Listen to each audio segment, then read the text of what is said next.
Hello, hello, hello. I'm Ed Jones II. I'm the founder of Beyond the Field Player Development. This podcast is here to bring exposure to the player development field. Thank you so much for being here. I appreciate you taking time out of your day to spend with me here. Today, we continue the Head Coach's Guide to Player Development. Today is part 4. Please make sure you go back and listen to part 1, part 2, part 3 in the creative playlist on this page.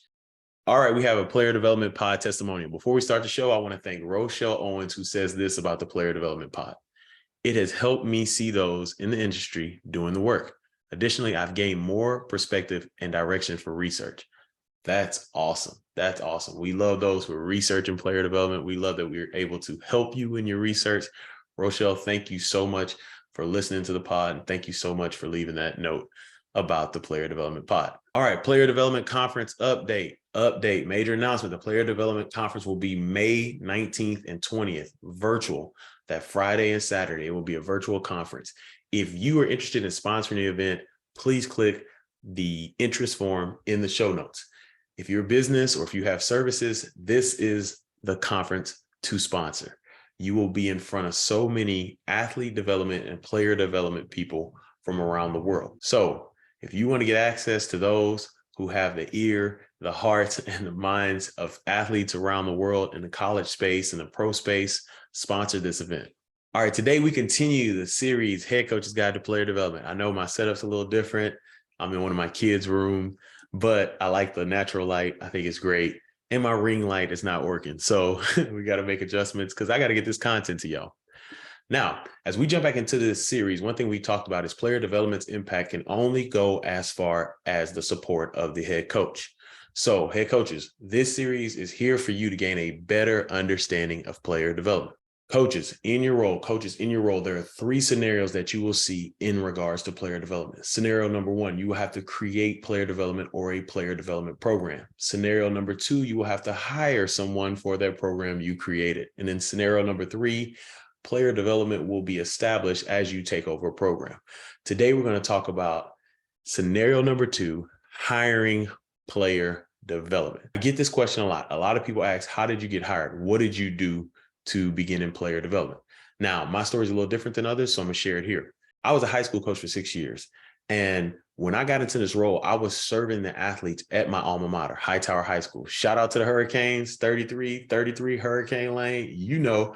But anyway, I was servicing the athletes in Missouri City, Most City, Texas. Look out.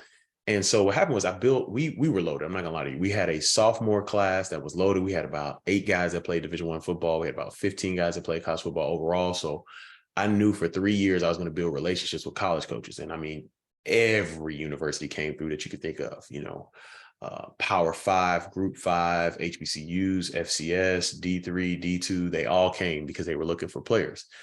And so as time went on, I built this relationship with the head coach and the coaching staff at the University of Houston, which is also my alma mater. And we had 3 players that were committed to them, and I got to know them real well. Now, all those players decommitted, and I was shocked. We had, they were fresh off winning the Peach Bowl, and Coach Herman was on campus, and I'm talking to him about, these recruits, and he's like, no, I want to interview you because I've got to know you, and the players talk well about you, and I've seen the things you do. So I had an interview on the spot like that. Now, it was awesome. I wasn't prepared. I didn't really know what player development was, but that was my story.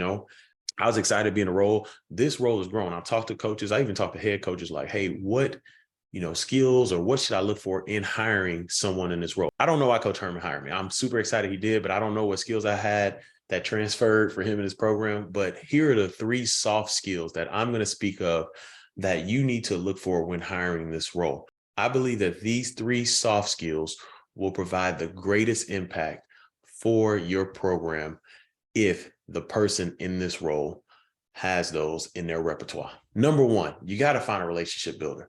I've talked about this previously on other podcasts, but the person in this role has to build relationships. Number 1, the relationships with the players. That is a daily exercise. You have to be active in it. They're somewhere between 16 and 24 years old, and every day is different. Every day is different. They're growing into adulthood. So you have to build relationships, healthy relationships built on trust, accountability, and just mentorship. You got to build relationships with the coaching staff. You got to build relationship with the parents of the players. You got to build relationships with other people in the athletic department. You have to build relationships with other people on campus. So you have to find someone who is a relationship builder. That is imperative. Number two, you have to hire someone who is a learner. Thankfully, my parents taught me to continue to learn, because when I got in this role, there was so much stuff that I did not know, compliance-wise, NCAA standards, regulation, the program that I work for, their standards and regulations, the head coach, what he wants to do. You're learning the campus, their systems and standards and procedures. You learn so much. You learn about in my daily role, I was in communication with academics. So you learn about academics, you learn about, graduation rates, you learn about GPAs, things needed to, for admissions. I was in communication with sports med. So you're learning about so many things in sports med. I was in communication with the strength and conditioning staff. So you're learning so much about workouts and timings and why they do this, and, loading and deloading, all this stuff. You're working with compliance, so you learn all the rules. You're working with recruiting, you got to learn those rules. You're working with the creative media team. They've got branding, different things like that. You're working with a financial or fundraising development office that is raising money. You got community outreach on the campus. So you need someone who's willing to learn, because it is a learning every year. It was a learning process. You learn something new that helps create impact for your program. And then number three, this person has to be flexible, I've said this before, no day is the same. No day is the same in player development. I mean, I have woken up and, been like, all right, I'm gonna go work out at 5. And I've been met at the building at 5 o'clock by a player with a problem. So, you have to be flexible. Things come on your desk. You may have things you have to do, but then a priority may come from the head coach. A priority may come from the AD. A priority may come from compliance, may come from operations. Recruiting may hit you up and be like, hey, we got somebody on campus. Can you talk to them for 20 minutes about player development, about the stuff you do, different things like that. The strength staff may need help. I've helped equipment. Like, they've been down an equipment person at practice and they need somebody to put down cones, pick up cones, whatever. You have to be flexible. You have to be flexible in this role. And so coaches, I mean, there are many, skills you could find for this role. You've hired people before, you know what you want in your program.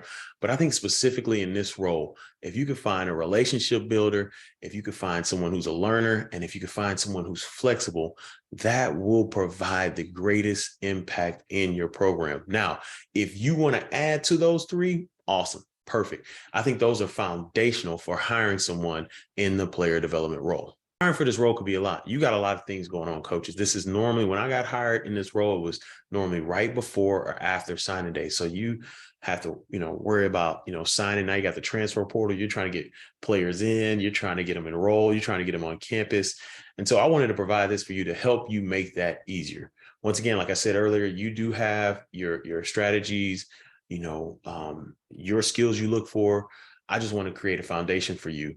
And so that's a quick episode to help you in hiring for this role. Well, that's all for today.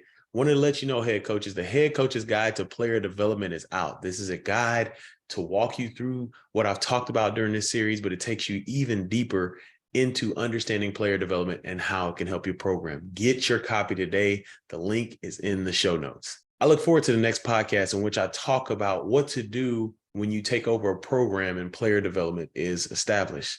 Thank you so much for spending your time with me today. God bless you. Go out and create generational impact. Don't wait. Create that generational impact today.